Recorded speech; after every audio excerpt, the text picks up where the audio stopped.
Disfunción del endotelio vascular. El mal funcionamiento del endotelio puede causar disminución de la producción de dióxido nítrico, ya hablamos de él, y aumento de la producción de endotelina. La endotelina es vasoconstrictor, el óxido nítrico es vasodilatador. Ahora no hay vasodilatación, lo que hay es vasoconstricción, y esto aumenta la resistencia periférica y causa hipertensión arterial. Las causas más importantes de la disfunción del endotelio vascular son cuáles. En primer lugar, el tabaquismo, el hábito de fumar, muy frecuente en nuestros días, aunque un poco menos que antiguamente. Otra importante es la hipertensión arterial, que puede ser causa de esta disfunción o puede ser también consecuencia porque la lesión del endotelio va a producir vasoconstricción. Y otra causa, otro factor a tener en cuenta es la presencia de las llamadas especies reactivas de oxígeno. Son sustancias químicas formadas a partir de oxígeno y que pueden reaccionar con muchas moléculas causando daño en los tejidos, entre ellos daño en el endotelio vascular. Ellas pueden ser producidas por el mismo organismo, las menos, como procesos metabólicos, fisiológicos de las mitocondrias o como productos de la defensa inmune. Cuando nos defendemos inmunológicamente también producimos especies reactivas de oxígeno. Por ejemplo, la persona que tiene un proceso que hace que esté defendiéndose inmunológicamente constantemente, pues tiene mayor riesgo de padecer de hipertensión arterial. El daño se produce cuando estas especies reactivas son neutralizadas, no son neutralizadas, se mantienen activas, se unen a proteínas y van a causar disfunción. Algunos factores existentes externos influyen en el aumento de especies reactivas de oxígeno, entre ellos el tabaquismo, ambientes cargados de humo, uso de drogas lícitas e ilícitas. Las drogas lícitas son algunos medicamentos. Xenobióticos contenidos en alimentos. Los alimentos hoy en día, muchos de ellos son modificados genéticamente y tienen xenobióticos que pueden favorecer la disfunción del endotelio vascular por aumento de especies reactivas de oxígeno. Radiaciones. Entre las radiaciones, la del sol, ¿producto de qué? De la degradación de la capa de ozono. Altas temperaturas, que también está relacionada con la degradación atmosférica, y otras muchas causas. Todo esto puede causar disfunción endotelial, y la disfunción endotelial, al producir mayor endotelina y disminuir la secreción de óxido nítrico, produce vasoconstricción e hipertensión arterial. Un factor muy importante de los hipertensos primarios, es decir, los que no se conoce la causa, es que algunos de ellos pueden ser hipertensos secundarios no diagnosticados. He visto muchos hipertensos, no dos o tres, bastantes, que durante años fueron tratados como hipertensos primarios, no se conoce la causa, y después se realizó el diagnóstico de una causa, a veces evidente, pero no investigada. Por ejemplo, el hipertiroidismo. Pasamos por alto esto, no percibimos que el paciente es hipertenso porque es hipertiroideo, tratamos la hipertensión, no nos damos cuenta de un hipertiroidismo ligero o moderado. También he visto, por ejemplo, vi una coartación de la aorta hace años que no era muy marcada, pero que no había sido diagnosticada. Cuando se corrigió, pues la paciente resolvió la hipertensión. Los hipertensos secundarios son potencialmente curables, acuérdense de eso, o al menos su tratamiento es diferente al de los hipertensos primarios. Hasta ahora estamos hablando de hipertensos primarios, factores que pueden producirla. Ahora, ¿qué es la hipertensión secundaria? Aquella hipertensión arterial en la cual puede identificarse una causa. Se trata como de forma diferente a la hipertensión primaria y muchas veces puede curarse si la causa es curable. Constituye entre el 5 y el 10% de todos los hipertensos, un 5 al 10%. Hagamos un pequeño ejercicio mental. Si de cada 100 hipertensos adultos, son hipertensos 40%, y de cada 10 hipertensos, uno o medio, entre el 5 y el 10%, es secundario. De cada 100 adultos que usted conoce, ¿cuántos son hipertensos potencialmente curables? De 2 a 4. Entre 50 adultos que usted conoce, uno o dos son hipertensos con causa que pueden recibir tratamiento diferenciado y pueden curarse. Causa de hipertensión secundaria. El primer gran grupo son las hipertensiones de causa renal. El estrechamiento, estenosis, congénito o por aterosclerosis de una arteria renal causa que ese riñón sufra de isquemia, que es poco flujo sanguíneo en ese riñón, y ¿qué hace? Él responde produciendo renina. Yo quiero más sangre, dilaten, manden más sangre. Y entonces, ¿qué pasa? Que el corazón empieza a bombear más sangre y esto eleva la presión arterial. Pero esa sangre da solo para ese riñón, lo que el riñón no tiene conciencia del resto del cuerpo, pide sangre porque a él le hace falta. Se diagnostica por la realización de ultrasonido Doppler de las arterias renales y los riñones. muy fácil hacer hoy en día, ¿eh? Ojalá hace 30 años hubiéramos tenido esto, no lo teníamos así con tanta facilidad. Es más frecuente en personas hipertensas desde jóvenes, excepto en la aterosclerosis, que entonces aparece en personas mayores también. Cuando usted ve a un hipertenso con un estrechamiento de arteria renal mayor de 60 años, lo más probable es que no sea congénito, que sea por aterosclerosis, aunque puede ser congénito y no se diagnosticó esta edad, también puede ser. El hipernefroma, un tumor renal maligno llamado tumor del internista. No es de tanta agresividad, sino que muchas veces se manifiesta desde el inicio con un aumento de la presión arterial. ¿Por qué se llama tumor del internista? Porque puede producir síntomas que no apuntan directamente al tumor. Es, por lo general, difícil de diagnosticar si usted no lo tiene metido en la cabeza, no está pensando en ello. Se sospecha cuando la hipertensión arterial se acompaña de dolor abdominal o palpamos un tumor abdominal o el paciente se queja de fiebre frecuentemente que no es muy elevada y una fiebre que aparece y desaparece, o el paciente se queja de diarrea o de muchos otros síntomas no bien precisos, porque el hipernefroma produce muchos síntomas en muchos sistemas y donde menos síntomas produce precisamente es el sistema renal. Ahora, un ecodoppler, igual que para los pacientes con estenosis de la arteria renal, hace diagnóstico. Por eso se debe realizar ecografía Doppler a todos los hipertensos recién diagnosticados para buscar causas renales. Otras causas renales son la insuficiencia renal, pero eso es más fácil, se tienen muchos síntomas y se alternan los parámetros renales, es más fácil de diagnosticar que las demás. Las enfermedades del glomérulo, las glomerulopatías, que también tienen muchos síntomas a nivel renal.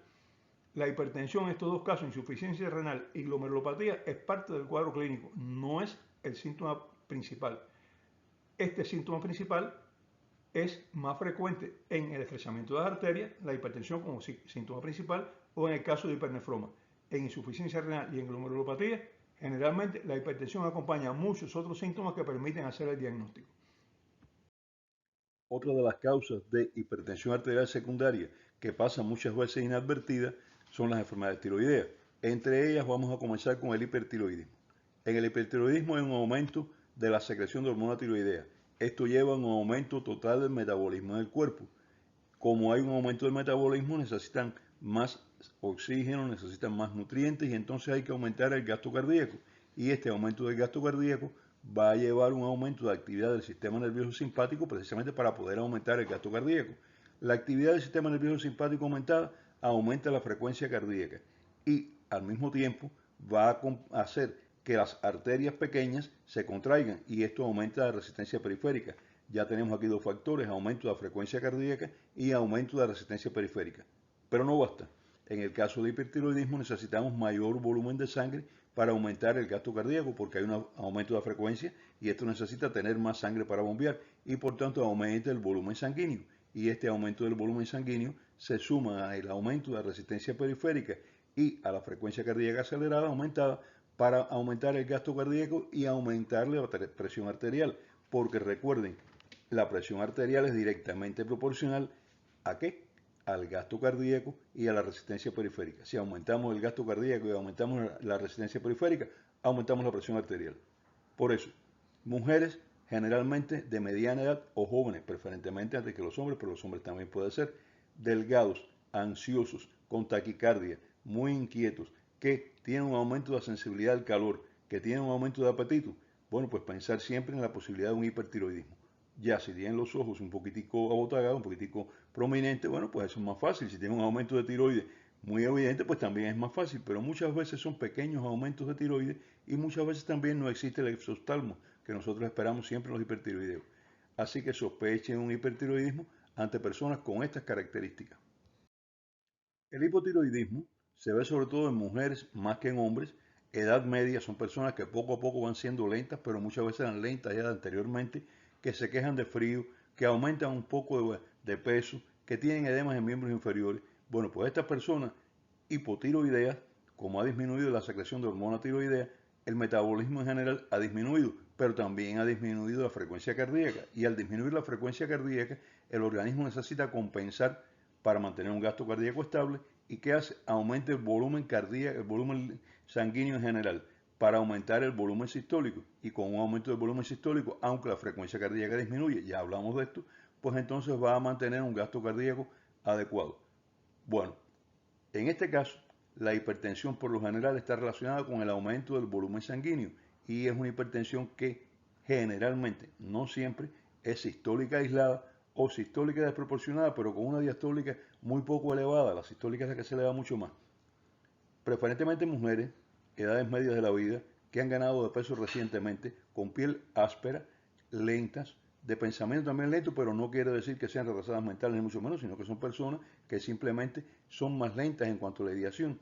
Hay que sospechar un hipotiroidismo. ¿Qué os recomiendo? Examinar tiroides en todo paciente que llegue con una hipertensión relativamente reciente y sobre todo si estas personas tienen alguno de los síntomas que puedan corresponder con hipotiroidismo o con hipertiroidismo. Feocromocitoma, un tumor de la médula de la corteza suprarrenal o de los ganglios simpáticos a los lados de la columna vertebral. Hipertensos delgados, ansiosos, con taquicardia, sin alteraciones tiroideas, que evolucionan por crisis, muy importante. Ellos tienen crisis, de pronto la presión sube mucho y después se controla, con cifras de presión diastólica anormalmente elevadas. La diastólica se eleva mucho, desde luego la sistólica también se eleva, la sistólica es el techo de arriba, ¿no? Al elevarse la diastólica se eleva la sistólica, pero la diastólica se eleva mucho también durante la crisis, sobre todo. Se acompaña de sudoración las crisis, intranquilidad, taquicardia y a veces de diarrea. Puede ser por feocromocitoma, porque el feocromocitoma lo que hace es producir una cantidad de adrenalina o noradrenalina muy elevada y por tanto activa el sistema nervioso simpático. Si no se sospecha de feocromocitoma, nunca lo van a diagnosticar. Los que he visto han sido difíciles de diagnosticar durante muchos años. Hiperaldosteronismo, hipertensos con valores de potasio bajos en sangre que no se quejan o que se quejan, disculpen, de dolor de cabeza y tienen periodos de debilidad muscular, pacientes que orinan mucho, toman mucha agua. Entonces pensamos, ¿serán diabéticos? No, cuidado. El hiperaldosteronismo se relaciona con polidixia, es decir, aumento de la sed, con poliuria, orinan mucho, pedidos de debilidad, eso es muy importante, crisis de dolor de cabeza crónica, muy importante, pero lo fundamental es potasio en sangre bajo sin que estén tomando diuréticos o después de haberle suspendido el tratamiento con diuréticos siguen con el potasio en sangre bajo. Y entonces tenemos que comenzar a indicar algunos de los diuréticos que retiene potasio. En estos pacientes hay que sospechar un hiperaldosteronismo. Es muy difícil, pero muy difícil de diagnosticar por clínica o por laboratorio. ¿Qué se debe hacer en caso de la más mínima sospecha? Un ultrasonido Doppler de riñones y glándulas suprarrenales. Y si es normal, realizar, y la sospecha es alta, realizar una angiotomografía computarizada para buscar tumores. Generalmente son tumores benignos o a veces no es un tumor, es un aumento de tamaño de la corteza de la glándula suprarrenal y porque hay que buscarlo si hay sospecha, porque estos casos son curables. Usted suprime la causa y suprime la hipertensión. Otras causas endocrinas incluyen el síndrome de Cushing, la acromegalia, el hiperparatiroidismo, pero todas ellas tienen un cuadro clínico muy evidente, fácil de diagnosticar y la hipertensión no es más que un síntoma dentro de un cuadro clínico muy evidente. Coartación de la arteria aorta. Es un estrechamiento congénito de la arteria aorta que causa disminución del flujo de sangre a los riñones con aumento de los niveles de renina e hipertensión porque los riñones piden sangre. Piden que les manden sangre, no piden sangre de otro tipo. Es fácil de diagnosticar si se hace algo que no es complejo. Medir la presión en los dos brazos y en las dos piernas. En estos casos la presión de las piernas es inferior a la de los brazos. ¿Por qué? Porque son hipertensos de la mitad superior del cuerpo, no de la mitad inferior. Si la coartación se sitúa entre la salida de las arterias de los brazos, entre las salidas de arterias del brazo derecho, que es la primera que sale, la salida de arterias del brazo izquierdo, se van a encontrar algo muy curioso y poco frecuente. Son hipertensos nada más que del brazo derecho, no del brazo izquierdo.